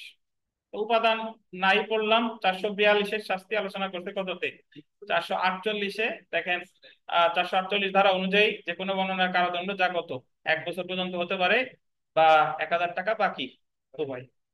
এখন আমরা চলে আসি যে অপরাধমূলক অনধিকার গৃহপ্রবেশ কখনো সংগোপনে অনধিকার গৃহপ্রবেশ হয়। সংগোপনে অনধিকার গৃহপ্রবেশ খুব সোজা, যখন ঘরে প্রবেশ করতে কিন্তু কি গোপনে কেউ দেখে নাই, তখন সেটা হয়ে যাবে কি সংগোপনে অনধিকার গৃহপ্রবেশ। দেখেন দণ্ডবিধি 443 ধারায় সংগোপনে অনধিকার গৃহপ্রবেশের সংজ্ঞা দেওয়া হয়েছে। অনধিকার গৃহপ্রবেশ যদি এমন সংগোপনে হয় যে যার গৃহে প্রবেশ করেছে তার নিকট গোপন থাকে, তাহলে অপরাধটি সংগোপনে অনধিকার গৃহপ্রবেশ বলে কি হয়, গণ্য হয়। অর্থাৎ কোনো ব্যক্তি অপর কোনো ব্যক্তির গৃহে প্রবেশ লোকানোর জন্য গোপনে উক্ত ব্যক্তির গৃহে প্রবেশ করে কোনো অপরাধ সংগঠনের উদ্দেশ্যে, তখন উক্ত অনধিকার প্রবেশ সংগোপনে অনধিকার গৃহ প্রবেশে কি হয়, পরিণত হয়। তো আমরা জানি যে 443 আর 445-এর সাজা আলোচনা করতে কততে, 453-তে। তাহলে দেখেন যে দণ্ডবিধি 453 ধারা অনুযায়ী সংগোপনে অপরাধমূলক অনধিকার প্রবেশ বা অনধিকার গৃহ প্রবেশের শাস্তি হলো যে কোনো বর্ণনার কত 2 বছর। তাহলে আপনি কারো গৃহে প্রবেশ করতেন তার অনুমতি ছাড়া, সাজা 1 বছর 448-এ। আর যদি গোপনে প্রবেশ করেন সাজা কত 2 বছর, কততে 453। আমরা চলে আসি, দেখেন পরেরটা, সংগোপনে অনধিকার গৃহপ্রবেশ যখন কি কখন হয়, রাতের বেলা। একটু পরে দেখেন যে সংগোপনে অনধিকার গৃহপ্রবেশ যখন রাতের বেলা হয়, একই কাজটা করেছেন বাট কখন, রাতের বেলা। 443 ধারার অপরাধটি যখন রাতের বেলা সংঘটিত হয়, তখন তাকে 444 ধারা অনুসারে সংগোপনে রাতের বেলায় অনধিকার গৃহপ্রবেশ বলে। সাজা 1 বছর বাইরে গেছে। দেখেন 456-তে, 44 আর 46-এর সাজা কততে, 456-তে। 2 রাতের সাজা 456-তে, এখানে কত বছর, 3 বছর। এখন আমরা চলে আসি, দেখেন অপথে গৃহপ্রবেশ কাকে বলে, 445 যেটা, অপরাধমূলক অনধিকার প্রবেশ যখন গৃহ ভাঙ্গা, অপথে গৃহপ্রবেশ, শীত কেটে গৃহপ্রবেশ বলে কি হয়, গণ্য হয়। এটা কখন হয় আমরা যদি একটু দেখি, যে দণ্ডবিধি 445 ধারায় অপথে গৃহপ্রবেশের সংজ্ঞা দেওয়া হয়েছে। কোনো ব্যক্তি কর্তৃক অপর কোনো ব্যক্তি গৃহ বলপূর্বক বা গৃহের কোনো অংশ ভেঙে প্রবেশ করলে সেটা অপথে গৃহপ্রবেশ বা শীত কেটে গৃহপ্রবেশ বলে কি হবে, গণ্য হবে। দণ্ডবিধি 445 ধারা অনুযায়ী নিম্নলিখিত গোল দিবেন 6টি উপায়ে গৃহ প্রবেশ করলে তখন অপরাধজনক অনধিকার গৃহপ্রবেশ ভঙ্গ বা অপথে গৃহপ্রবেশ বলে কি হবে, গণ্য হবে। যথা 1, যে ক্ষেত্রে অপথে গৃহপ্রবেশকারী তার নিজের তৈরি পথের মাধ্যমে প্রবেশ করে। কিসের মাধ্যমে, নিজের তৈরি, যেমন বাড়িতে গর্ত করে প্রবেশ করে। সাধারণত আমরা যেটাকে বলি শীত কেটে, শীত কাটা নাকি, শীত কেটে প্রবেশ করলে সেটা কি হবে, অপথে গৃহপ্রবেশ। প্রিলিমিনারি পরীক্ষায় গতবারও প্রশ্ন আসছিল যে কয়টি উপায়ে অপথে গৃহপ্রবেশ হতে পারে, কয়টি উপায়, 6টি। যে ক্ষেত্রে অপথে গৃহপ্রবেশকারী কোনো দেওয়াল, বিল্ডিং এ আরোহণ করে প্রবেশ করে, যেমন গাছে উঠে প্রবেশ করে, যেমন কি গাছে উঠে প্রবেশ করে। তারপরে দেখেন যে ক্ষেত্রে গৃহপ্রবেশকারী কোনো অপরাধ সংগঠনের জন্য যে কোনো পথে প্রবেশ করে, অপরাধ সংগঠনের জন্য সে আহ, যে কোনো একটা পথ দিয়ে প্রবেশ করছে ঘরের মধ্যে। 4 নম্বর, যে ক্ষেত্রে অপথে গৃহপ্রবেশকারী তালা খুলে বা ভেঙে প্রবেশ করে, কি তালা খুলে অথবা কি ভেঙে, এটা ডুপ্লিকেট চাবিও হতে পারে আবার অরিজিনাল চাবিও হতে পারে। যে ক্ষেত্রে অপরাধমূলক বল প্রয়োগ করে কি গৃহে প্রবেশ করে, অপরাধমূলক বল প্রয়োগ মানে বুঝুন তো, যে ধাক্কা দিয়ে প্রবেশ করে গেলাম বাসার ভিতরে, বাধা দিচ্ছে, ঢুকতে দিচ্ছে না, তারপরেও আমি একেবারে ধাক্কা দিয়ে প্রবেশ করে গেলাম, মানে আমি বল প্রয়োগ করে প্রবেশ করেছি, তো তখনও এটা কিন্তু আপনার অপথে গৃহপ্রবেশ বলে গণ্য হবে। এবং যে ক্ষেত্রে অপথে গৃহপ্রবেশের জন্য বন্ধ করে দেওয়া হয়েছিল এমন কোনো পথ কি খুলে প্রবেশ করে। তো আমরা জানি অপথে গৃহপ্রবেশের সংখ্যা আছে 445, আর 445 আর 443 এই দুইটার সাজা আছে কততে? 453তে। 53তে মানে সংগোপনে অনধিকার গৃহপ্রবেশের শাস্তি, বা এখানে একটু 453 ধারা অনুযায়ী অপথে গৃহপ্রবেশের সংগোপনে অপরাধমূলক অনধিকার গৃহপ্রবেশ বা লেখেন বা অপথে গৃহপ্রবেশের শাস্তি হলো বা অপথে গৃহপ্রবেশের শাস্তি হলো পাঠ নাই, 453 ধারা অনুযায়ী সংগোপনে অপরাধমূলক অনধিকার গৃহপ্রবেশ বা অপথে গৃহপ্রবেশের শাস্তি হলো যে কোনো বর্ণনার কারাদণ্ড, যা কত 2 বছর পর্যন্ত হতে পারে, এবং সেই সাথে কি অর্থদণ্ড।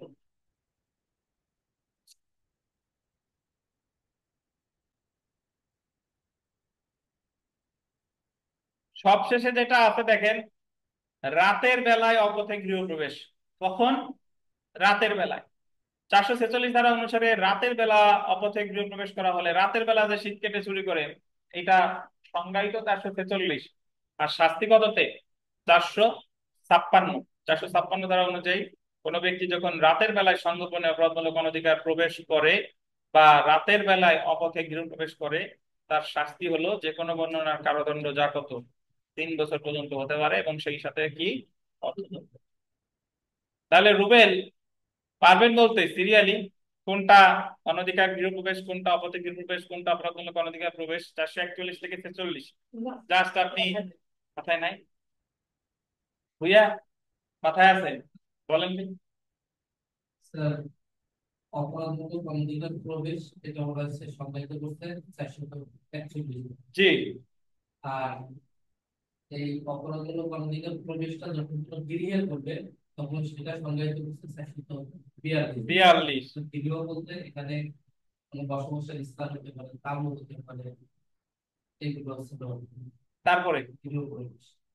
আর তারপরে তো বলা হয়েছে সংগোপনে গৃহপ্রবেশ, অর্থাৎ সে দিনের বেলায় ঢুকছে কিন্তু ওই বাড়ির মালিক বা কাকুতে যারা থাকতো তাদেরকে না জানিয়ে প্রবেশ করছে, সেটা হচ্ছে 443 ধারা সূত্রে। আর 444 ধারায় বলছে যে সে সংগোপনে গৃহপ্রবেশ করছে কিন্তু রাতের বেলায়। রাতের বেলা, জি। 444 সংজ্ঞায়িত। জি। আর 445 ধারায় বলা হয়েছে যে অপথে গৃহপ্রবেশ, অর্থাৎ এখন আগের ধারাগুলোতে সে সদর দরজা দিয়ে ঢুকছে, জি। আর এইখানে সে সে নিজে দরজা তৈরি করছে, অথবা বল প্রয়োগ করে ঢুকছে, অথবা যে পথ বন্ধ করে দেওয়া আছে সেই পথ খুলে প্রবেশ করছে বা ভেঙে প্রবেশ করছে, গাছে উঠে প্রবেশ করছে, শীত কেটে প্রবেশ করছে, এই জন্য অপথে গৃহপ্রবেশ, সেটা 445 সংজ্ঞায়িত। আর 446 বলছে এই অপথে গৃহপ্রবেশটা করছে কিন্তু রাতের বেলায় করছে, এটা হলো 41-এ 441-এর সাজা 447, 442-এর সাজা 448, 443 আর 45-এর সাজা 453, আর 444 আর 446-এর সাজা 457। আমরা এখানে একটা সমস্যামূলক প্রশ্ন দেখি।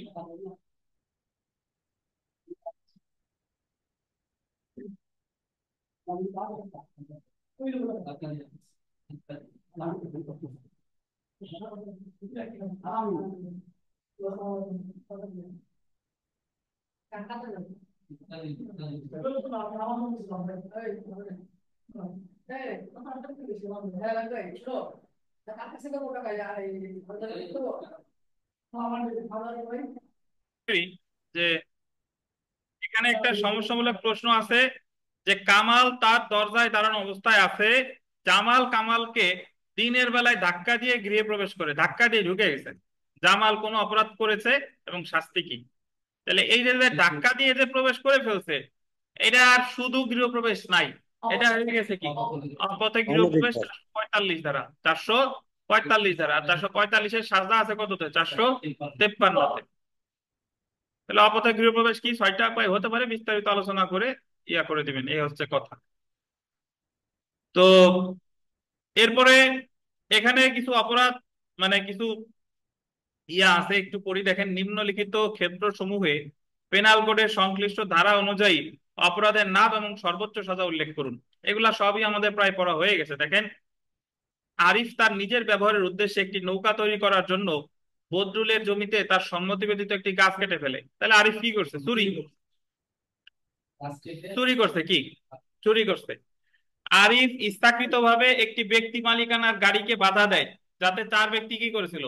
ভ্রমণ করেছিল। তাহলে এই জায়গায় আপনি দুইটা অপরাধ বলতে পারেন। প্রথমত যে বাধা দিছে, এই বাধাটা হচ্ছে যে যার যেদিকে যার অধিকার ছিল সেদিকে যেতে তার কি দিছেন? বাধা দিছেন। তাহলে এই জায়গায় রংফুল কি? রেস্ট্রেইন। এটা ছাড়াও ওই যে যে আমরা পড়ছি যে কাউরে গতিশীল করে, গতিরোধ করে, বা গতি কি পরিবর্তন করে, তো যে কোনো একটা আপনি লিখতে পারেন, সমস্যা নাই।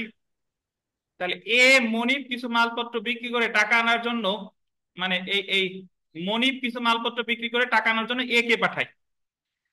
এই এটা কেটে দিয়েন প্রথমে। এটা তার মনিবকে, মনির হয়ে গেছে, মনিবকে বিকৃত মালের টাকা দেয় না। বিকৃত মালের, বিক্রি বানানটা ভুল, কয়রফলা রশ্মি, মানে মালিক পাঠাইছে রে যে তুমি এই জিনিসগুলো বিক্রি করে টাকা নিয়ে আসো, কিন্তু সে আর জীবনে টাকা আনে নাই।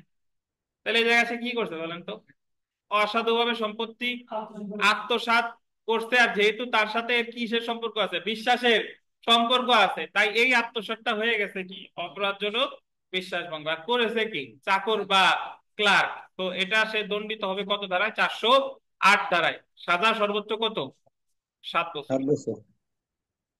রুবেল, পড়াশোনার মধ্যে তো নাই।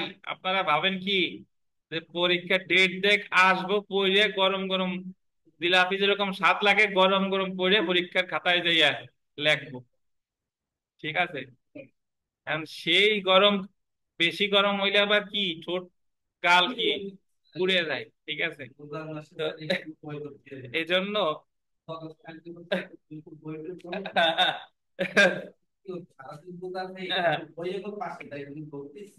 বিষয়টা হচ্ছে যে আপনারা লিখিত পরীক্ষার জন্য অনেক সময় পেলেন, যারা এই সময় পড়ালেখা করলেন না, তারা যখন লিখিত পরীক্ষা আবার দেবেন, তখন যদি আল্লাহ না করুক যদি অকৃতকার্য হন, তখন আর আফসোস করা ছাড়া আর কোনো উপায় নেই। আর একবার অকৃতকার্য হওয়া মানেই আবার সেই সাপ লুডোর সাপ খেয়ে ফেলছে, তখন পরে আবার যাই আমার বদনাম করবেন যে স্যারের দ্বারে পড়ছিলাম, পাশ করি নাই, এখন বিচারক কাউরে লাগবে যে 10টা প্রশ্ন দিলে 10টা বাদবে, এরকম কাউরে লাগবে। কিন্তু বাতায় তো লাভ নাই, আপনার তো ওই জায়গায় যাইয়ে তো আর লিখে আসে, লিখতে হবে আপনার নিজের। অধিকাংশ আমরা যারা ছাত্ররা আছি, যারা প্রিলি পাস করছেন, তারা সবাই যোগ্য, কিন্তু আপনারা, আপনাদের ঘাটতি কোথায় বলেন? লিখিততে। মানে যারা, আপনি একটা জিনিস এইভাবে চিন্তা করবেন যে আপনি বহুত দিন পরে, ধরেন আপনি পড়ছেন কিন্তু লেখার মধ্যে নাই, বহুত দিন পরে যখন আপনি লিখতে বসবেন, দেখবেন যে আপনার মাথায় অনেক কিছু আছে, কিন্তু আপনি খাতায় সেটা ডেলিভারি করতে পারতেছেন না। ঠিক আছে, কারণ মাথায় এক জিনিস আর খাতায় লেখা আর এক জিনিস। তাহলে মাথায় যা আছে এটা যদি আমি খাতায় আনতে চাই, তাহলে আমার আগে থেকে কি লাগবে?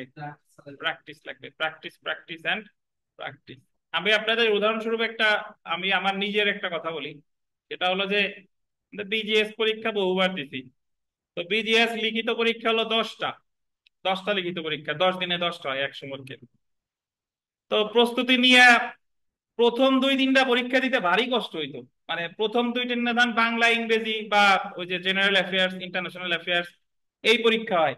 তো এই পরীক্ষাগুলোতে মানে হাত দেখা গেলো চলে তো চলে না, মাথায় যা আছে তাই ঠিকঠাক মতো আসে তো আসে না, মানে কিন্তু যখন আপনার একবার ফ্লো চলে আসবে, 3টা যখন আমি দিয়ে ফেলছি, তখন আমার কি চলে এসে, মানে আমার ওখানে শক্তি চলে আসছে, তখন আবার এই জিনিসটা আপনার জন্য কি হবে?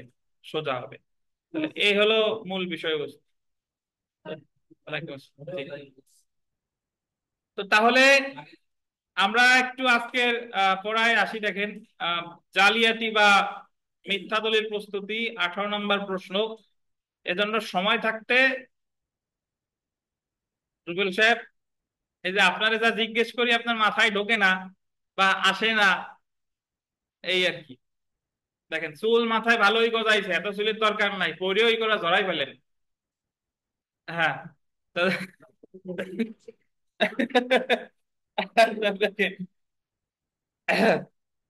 তাহলে আমরা এখন যে প্রশ্নটা আসি সেটা দেখেন, 18 নম্বর প্রশ্ন।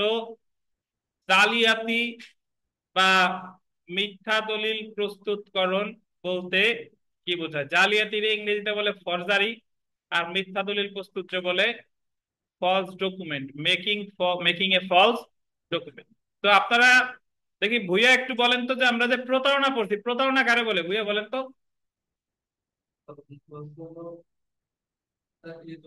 স্বেচ্ছায় কোনো ব্যক্তিকে প্রতারিত করার উদ্দেশ্যে কোনো কাজ করে, তখন এই কাজটা হতে পারে মৌখিকভাবে, আবার লিখিতভাবে।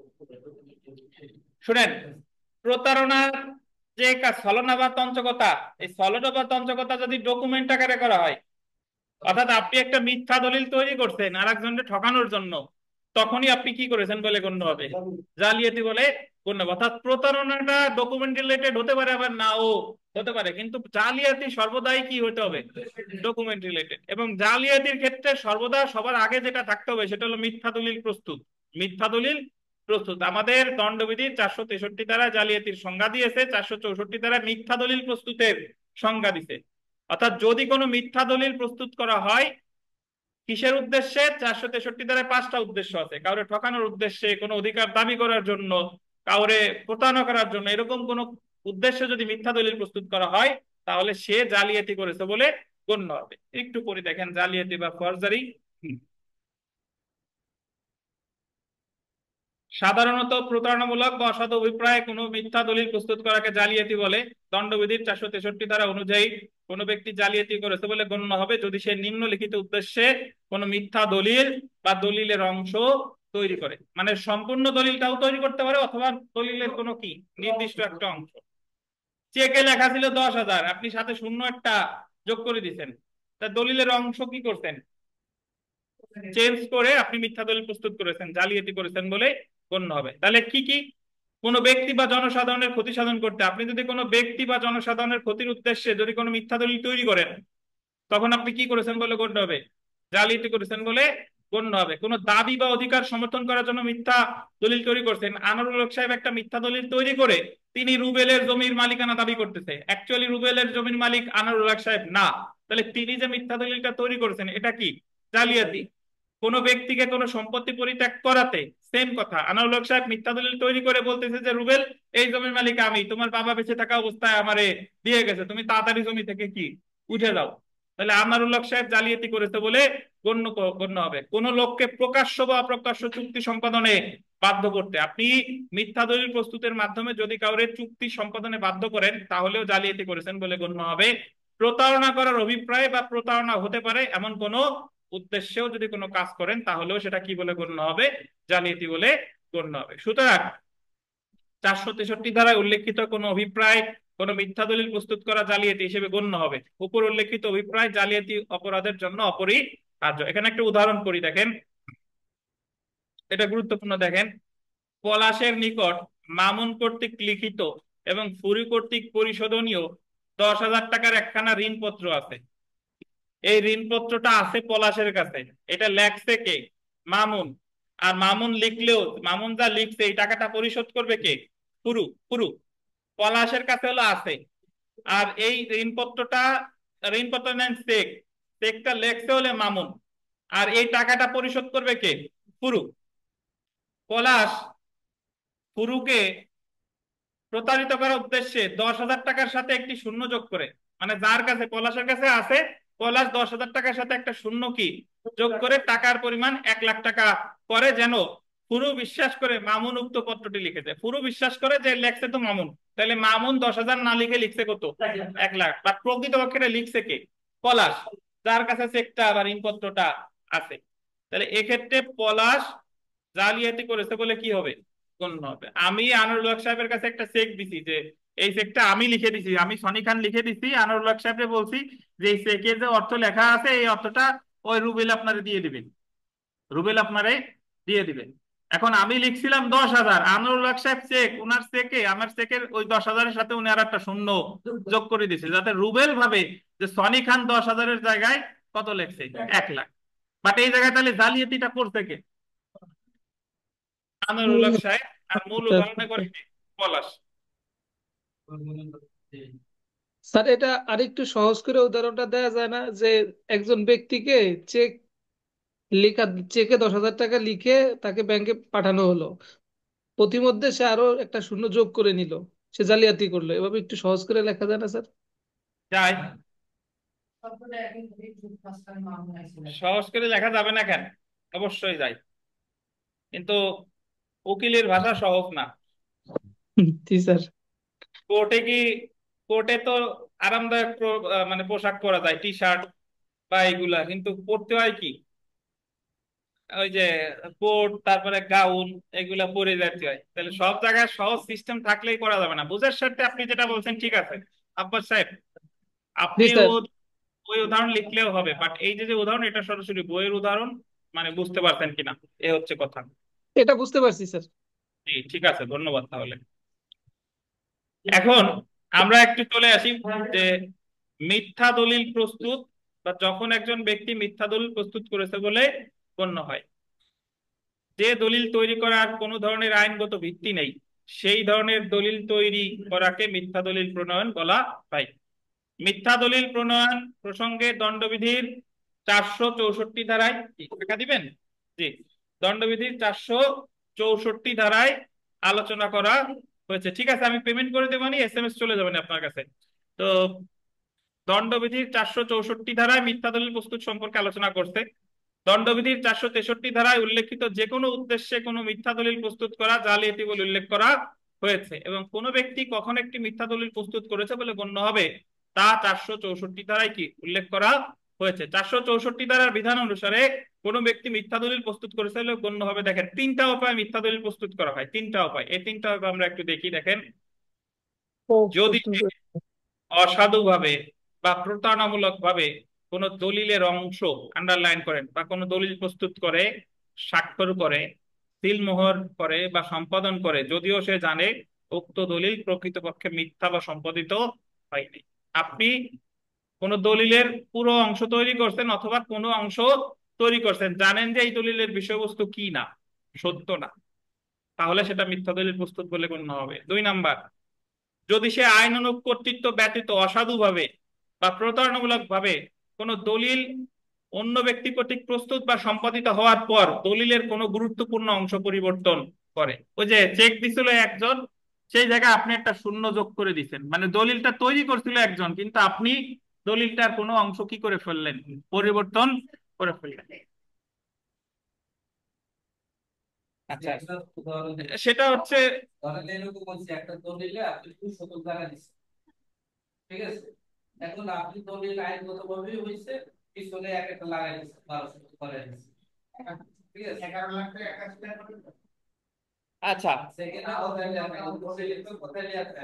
আচ্ছা দেখেন, তো তাহলে আপনি একটা জিনিস মনে রাখবেন, যে তাহলে যদি কোনো দলিল একেবারে শুরু থেকেই মিথ্যা, আর 2 নাম্বার পয়েন্ট এটা হলো আগের দলিলটা ঠিক ছিল, পরবর্তীতে সেখানে কোনো অংশ কি করা হয়েছে, পরিবর্তন করা হয়েছে। তারপরে দেখেন, যদি সে অসাধুভাবে বা প্রতারণামূলক ভাবে কোনো ব্যক্তিকে কোনো দলিল স্বাক্ষর, সম্পাদন বা পরিবর্তন করতে বাধ্য করে, যে ব্যক্তি উক্ত মানসিক অসুস্থতার কারণে, আন্ডারলাইন করবেন, মানসিক অসুস্থতার কারণে বা নেশাগ্রস্ততার কারণে দলিলটির বিষয়বস্তু বা প্রকৃতি সম্পর্কে অবহিত নয় বলে সে জানে। অর্থাৎ আপনি এমন কাউরি দিয়ে কোনো দলিলে স্বাক্ষর নিছেন বা সম্পাদন করেছেন, সে হলো মানসিক ভাবে কি অসুস্থ, অথবা ওই সময় সে ছিল নেশাগ্রস্ত, বা ওই দলিলের প্রকৃতি সম্পর্কে সে অবহিত নয়, ওই মুহূর্তে এমন কাউরি দিয়ে যদি দলিল সম্পাদন করান, যদিও সেই সিগনেচার করছে, তথাপি সেটা কি বলে গণ্য হবে, জালিয়াতি বলে গণ্য হবে। তাহলে এই 3টা উপায় হলো মিথ্যা দলিল তৈরি করা হয়। আর আমাদের দণ্ডবিধিতে মিথ্যা দলিলের কোনো সাজা নাই, মিথ্যা দলিল প্রস্তুতের কোনো সাজা নাই। সাজা যেটা আছে সেটা হলো কিসের? জালিয়াতি। এখন কেউ কি বলতে পারেন যে শুধু মিথ্যা দলিল প্রস্তুতের কোনো সাজা নাই কেন? মিথ্যা দলিলের মাধ্যমে তো আমরা তার জালিয়াতি ব্যবহার করা হয় না, এই কোথাও জাস্ট এটা তৈরি করে নিজের কাছে রাখছে, যদি মিথ্যা ব্যবহার দলিলের করতো তাহলে সে জায়গায় তো তাহলে কিসের? জালিয়াতি। তাহলে যে জায়গায় মিথ্যা দলিল প্রস্তুত আছে সে জায়গায় কি করছে? জালিয়াতি করেছে বলে গণ্য হবে। তাহলে দেখেন যে জালিয়াতির সংজ্ঞা ছিল 463, মিথ্যা দলিল প্রস্তুতের সংজ্ঞা দিচ্ছে 464। শাস্তিতে আসি, দেখেন শাস্তি। জালিয়াতির শাস্তি হলো দণ্ডবিধি 465 ধারা অনুযায়ী যে কোনো গণনার কারাবাস যা কত 2 বছর পর্যন্ত হতে পারে, বা অর্থদণ্ড বা উভয়। এটা হলো জামিন যোগ্য। তাহলে 463-র যে সংজ্ঞা শাস্তি বলছে, 465-তে কত বছর? 2 বছর। তারপরটা দেখেন, আদালতের নথিপত্র, সরকারি রেজিস্ট্রার প্রভৃতিতে জালিয়াতির শাস্তি হলো 466 ধারা অনুযায়ী যে কোনো গণনার কারাদণ্ড যা কত 7 বছর পর্যন্ত হতে পারে এবং অর্থদণ্ড। আপনি যদি আদালতের নথিপত্র জালিয়াতি করেন বা সরকারি registrar, that means NID card, birth certificate, অন্যান্য যা আছে এইগুলা যদি জালিয়াতি করেন তাহলে সাজা কত? 7 বছর। তারপরে দেখেন, মূল্যবান জামানত এবং উইল, যদি কেউ মূল্যবান জামানত বা উইল জালিয়াতি করে তাহলে 467 ধারা অনুযায়ী সাজা যাবজ্জীবন কারাদণ্ড বা যে কোনো গণনার কত 10 বছর পর্যন্ত কারাদণ্ড এবং অর্থদণ্ড। এবং প্রতারণার প্রয়োজনে জালিয়াতি, এটা আছে 468 ধারায়, এটার সাজাও কত? 7 বছর। এবং সবশেষে যে জাল দলিল জেনেও যদি ওই দলিলটাকে আসল হিসেবে ব্যবহার করা হয় তাহলে দণ্ডবিধি 471 ধারা অনুযায়ী যে কোনো গণনার কারাবাস যা কত 2 বছর পর্যন্ত হতে পারে। তাহলে জাল দলিল জেনেও যদি কেউ ব্যবহার করে তাহলে সে দণ্ডিত হবে দণ্ডবিধির কত ধারায়? 471 ধারায়। এ হলো আমাদের মোটামুটি জালিয়াতির শাস্তি। এখন একটা প্রশ্ন আসে, এই প্রশ্ন পড়ে আমরা আজকের পড়া শেষ করি। দেখেন, প্রশ্ন যেটা আছে সেটা হলো যে কোনো ব্যক্তি কি নিজের স্বাক্ষরের দায়ে, মানে একই নাম লেখার দায়ে জালিয়াতির সাজা পেতে পারে কি? কোনো ব্যক্তি নিজের নাম লেখেও জালিয়াতির সাজা কি বলেন? পেতে পারে। কিভাবে? এই জায়গায় রুবেল নামের 2জন ব্যক্তি আছে, রুবেল নামের 2জন ব্যক্তি আছে। এখন এক রুবেল লেখছে যাতে সবাই মনে করে কি এই কাজটা অন্য রুবেল করছে, তাহলে নিজের নাম লিখে জালিয়াতি। আবার আর একটা উপায় আছে, সেটা হলো আমরা হাজিরা খাতায় সিগনেচার করি না? কারণ আপনি এক জায়গায় চাকরি করেন, হাজিরা খাতায় সিগনেচার করেন। এখন একদিন আপনি অফিস করেন নাই, ওই দিন আপনার হাজিরা খাতায় সিগনেচার নাই, কিন্তু পরে যে কোনো এক সময় গিয়ে সবার অগোচরে ওই জায়গায় যে আপনি হাজিরা খাতায় সিগনেচার, আপনার নামই আপনি সিগনেচার করছেন, ওইটাও কি বলে গণ্য হবে? জালিয়াতি বলে গণ্য হবে। অর্থাৎ নিজের নাম স্বাক্ষর করাও কি হতে পারে? জালিয়াতি বলে গণ্য হতে পারে। এ হলো, একবার পড়লে বুঝে যাবেন। এ হলো আজকে আমাদের পড়ার মূল আলোচনা বিষয়বস্তু। আগামী দিন ইনশাল্লাহ আমরা পড়লে আমাদের দণ্ডবিধি শেষ হয়ে যাবে। আর মাত্র 5-7 পেজ আছে। মানহানি টানহানি কিছু কিছু অপরাধ আছে, এগুলা আমাকে আগামী দিন বিস্তারিত পড়লে হয়ে যাবে, এই আর কি। আর আগামীকাল আপনাদের ইফতার পার্টি আছে। ইফতার পার্টির সাথে আমি এবার রিলেটেড না, ওই যে এমসিকিউ ব্যাচের যারা আছে ওনাদের সাথে যদি আপনারা থাকতে চান ওনাদের সাথে যোগাযোগ করেন, ওনারা আর কি ভালো মন্দ যা হয় স্যার, জি বলেন। স্যার ভোলা থেকে ইফতার বাড়িতে আসতে পারবো স্যার? আসেন, চলে আসেন। সার্জিস আলমের মতো কোন হেলিকপ্টার পান নাকি যে ফাঁকা আছে সিট? অত টাকার মালিক তো স্যার হই নাই স্যার। ভাই আপনি ওই যে ইটা ভাই আমাদের ভাই চাঁদাটা পাঠাই দেন আপনার তরফ থেকে, আমরা একজন মনে করেন রোজার দাঁড়িয়ে ইফতার করাই দিবানি। ঠিক আছে, তাহলে সবাই ভালো এটা থাকেন। ভালো বলছেন স্যার আপনার।